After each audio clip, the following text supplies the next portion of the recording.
بسم اللہ الرحمن الرحیم. شکریہ نوید ملک صاحب، آپ محفل کو گرمانا بھی جانتے ہیں اور سنبھالنا بھی جانتے ہیں. آئی جی صاحب ڈاکٹر اکبر ناصر صاحب کے خطاب کے بعد جس طریقے سے انہوں نے قائد اعظم کی فکر اور سوچ کو ڈسپلن کے حوالے سے آگے بڑھایا ہے، میں سمجھتا ہوں کہ ہمارے آج کے اس معاشرے میں ہمارا سب سے بڑا المیہ یہ ہے کہ ہمارا معاشرہ نظم و ضبط سے اور ڈسپلن سے ماورا ہوتا جا رہا ہے. ہر شخص قانون کو اپنے ہاتھ میں لینا چاہتا ہے اور وہ چاہتا ہے کہ قانون اس کی مرضی کے مطابق ہو، انصاف اس کی مرضی کے مطابق ہو، اور پاکستان کے اندر قانون سازی بھی اس کی مرضی کے مطابق ہو. آج قائد اعظم کا یوم پیدائش سیلیبریٹ کرتے ہوئے ہم نے یہاں پر قائد اعظم کے حوالے سے لکھی ہوئی کچھ چیدہ کتابیں جو ہیں وہ یہاں پر رکھی ہیں. قائد اعظم پر اب تک 500 سے زائد کتابیں لکھی جا چکی ہیں. ہماری آج کی جو جوان نسل جو ہے وہ قائد اعظم کو جس طرح سے سنتی ہے میڈیا پہ، اس طرح سے ایک ہیروشپ جو ہوتی ہے قومی ہیروز کی، وہ ہماری نوجوان نسل میں اس طرح سے پیدا نہیں ہو رہی. آج کا نوجوان یہ سوال اٹھاتا ہے کہ کیا پاکستان اس لیے بنایا گیا تھا؟ آج جو معاشی بدحالی ہے، آج جو معاشی مسائل ہیں، تو اس کے سوالات جو ہیں نوجوان نسل کے وہ یقیناً اپنی جگہ بڑے معتبر ہیں، لیکن ہم نے اس پاکستان کو ایسا پاکستان بنانا ہے جیسا قائد اعظم نے سوچا تھا، جیسا قائد اعظم نے جس کا خواب دیکھا تھا. اور یہ تبھی ہوگا جب ہم سب مل جل کر ایک قوم ہو کر پاکستانی ہو کر سوچیں گے اور پاکستان کو لے کر آگے بڑھیں گے. تو میں بات کر رہا تھا کتابوں کے حوالے سے، تو قائد اعظم کے حوالے سے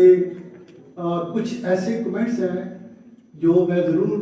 آپ کے گوش گزار کروں گا کہ یہ صرف ہم نہیں کہ جو ہم کہتے ہیں قائد اعظم کے بارے میں. قائد اعظم کے بارے میں وجے لکشمی جو پنڈت جواہر لال نہرو کی بہن تھی، اس نے قائد اعظم کے بارے میں یہ کتاب لکھی ہے. اس نے لکھا ہے کہ اگر مسلم لیگ کے پاس 100 نہرو ہوتے، 200 ابوالکلام آزاد ہوتے اور کانگریس کے پاس صرف ایک قائد اعظم ہوتا تو پاکستان نہ بنتا. یہ کون کہہ رہا ہے؟ وجے لکشمی، پنڈت جواہر لال نہرو کی بہن. اور اس کے بعد قائد اعظم کے بارے میں ایک بہت ہی شعرا افاق کتاب ہے اسٹینلے والپارٹ کی، جناح کا پاکستان آف مسٹر جناح. اس میں وہ لکھتا ہے کہ دنیا میں بہت کم لوگ ایسے ہیں جنہوں نے تاریخ کے دھارے کو موڑا ہے، اور اس سے بھی کم لوگ ہیں جنہوں نے دنیا کے نقشے کو تبدیل کیا ہے، اور دنیا کے اندر بہت ہی تھوڑے لوگ ہیں جنہوں نے دنیا کے نقشے پر ایک نئی ریاست جو ہے اس کے قیام کو عمل میں لائے ہیں. اور وہ اسٹینلے والپارٹ اپنی کتاب میں کہتا ہے وہ پاکستانی نہیں ہے، مسلمان نہیں ہے. وہ کہتا ہے کہ قائد اعظم دنیا کا واحد شخص ہے جس نے یہ تینوں کام کر دیے ہیں. تو قائد اعظم دنیا کے عظیم انسانوں میں سے، انسانی تاریخ کے عظیم انسانوں میں سے ایک عظیم انسان تھے جس نے ہمیں پاکستان بنا کر دیا. آج آپ روز غزہ کی تاریخ جو ہے آپ کے سامنے ہے. 7 اکتوبر سے جو کچھ فلسطین کے اندر ہو رہا ہے، اس کے بعد بھی اگر نوجوان نسل جو ہے وہ پاکستان سے، اپنی آزادی سے اور جو آزادی کی نعمتیں ہیں، دیکھیے پاکستان کے مسائل ہیں لیکن اپنا ملک ہونا، اس کے اندر اپنی آزادی ہونا، اس کے اندر آپ کے حقوق ہونا اور آپ کو پہلے درجے کا شہری ہونا، یہ تو دنیا میں اس سے بڑی کوئی نعمت نہیں ہے۔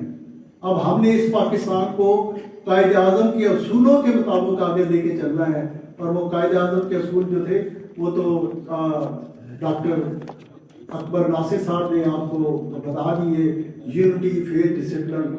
آج ہمارا سب سے بڑا المیہ یہ ہے کہ ہمارا اتحاد پارا ہے، کہیں صوبوں کے نام پر، کہیں سیاسی جماعتوں کے نام پر، کہیں صوبائیت کے نام پر، کہیں زبان کے نام پر، اور اس کے بعد جو فیتھ ہے وہ بھی آپ دیکھ رہے ہیں کہ آج کل کیا صورتحال ہے، ڈسپلن کی جو صورتحال ہے وہ بھی آپ کے سامنے ہے۔ تو ہم نے اپنی نئی نسل کے اندر قائد اعظم کے اصولوں کے ساتھ ساتھ اس ملک کو ایک ترقی یافتہ،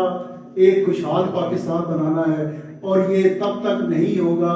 جب اس معاشرے کے اندر، اور میں آخری بات کر کے آپ سے اجازت لوں گا، جب تک بزنس مین کو اس معاشرے کے اندر ایک رول ماڈل کے طور پر نہیں لیا جائے گا۔ ہم سیاستدانوں کو رول ماڈل بناتے ہیں، ہم جرنیلوں کو رول ماڈل بناتے ہیں، ہم صحافیوں کو رول ماڈل بناتے ہیں، لیکن ہماری بدقسمتی یہ ہے کہ ہم نے 75 سالوں میں ایک بھی بزنس مین کو اپنے رول ماڈل کے طور پر پروجیکٹ نہیں کیا، اور اس کا سب سے بڑا ذمہ دار جو ہے وہ ہماری ریاست ہے، ہمارے ریاستی ادارے ہیں، ہمارا سول جو نظام ہے وہ ہے، اور اس میں کافی حد تک ہماری جو میڈیا ہے وہ بھی شامل ہے۔ تو آئیے آج کے جب ہم قائد اعظم کا جنم دن منا رہے ہیں، سیلیبریٹ کر رہے ہیں، اور آج کے ہم دن یہ عہد کرتے ہیں کہ ہم اس معاشرے کے اندر جو بزنس مین ہے اس کو رول ماڈل بنائیں گے، کیونکہ جو دنیا میں جن قوموں نے ترقی کی ہے، چاہے وہ امریکہ ہے، برطانیہ ہے، یورپ ہے، وہاں پر انہوں نے بزنس مین کو، چاہے وہ بل گیٹس ہے، اسی طرح کے جتنے بھی رول ماڈل ہیں، تمام بڑے بڑے بزنس مین، ان کو وہ رول ماڈل کے طور پر نوجوان نسل ان کو آئیڈیلائز کرتی ہے۔ آج ہمارے درمیان ابھی دیکھیں یہاں پر تلاوت کر کے گئے ہیں چودھری نعیم صاحب، سیول فوڈ کے مالک ہیں، یہ ہمارا آئیڈیل ہے۔ انہوں نے ایک چھوٹی سی دیگ رکھ کے اپنا کاروبار شروع کیا، آج ان کے ہزاروں کے لوگوں کو یہ روزگار فراہم کر رہے ہیں، کروڑوں روپے کا ٹیکس ادا کرتے ہیں۔ تو اس طرح کے لوگوں کو ہم جب تک آئیڈیلائز نہیں کریں گے، ہمارا ملک آگے نہیں بڑھے گا، ترقی نہیں کرے گا، اور ایسے لوگوں کو ہمیں عزت بھی دینی ہے۔ تو ایک بار پھر آپ سب کا بہت بہت شکریہ، اور خاص طور پر جو یہاں پر آج کے اس پروگرام میں ہم نے اسلام آباد کے جتنے بھی یوتھ ہیں، جو بلاگرز ہیں، اور ان کو ہم نے خصوصی طور پر یہاں انوائٹ کیا ہے، اور ہماری یہ کوشش ہوگی کہ جتنا بھی یہ سوشل میڈیا کے لوگ ہیں ان کو اپنی اس قسم کی جو تقاریب ہے، ہماری اگلی تقریب انشاءاللہ 3 جنوری کو محمد علی جوہر کے حوالے سے منعقد ہوگی۔ تو ہم چاہتے ہیں کہ نئی نسل کو ہمارے جو قومی ہیروز ہیں ان کے بارے میں آگہی جو ہے مہم جو ہے اس پہ ہم کام کرتے رہیں۔ آپ سب کا بہت بہت شکریہ۔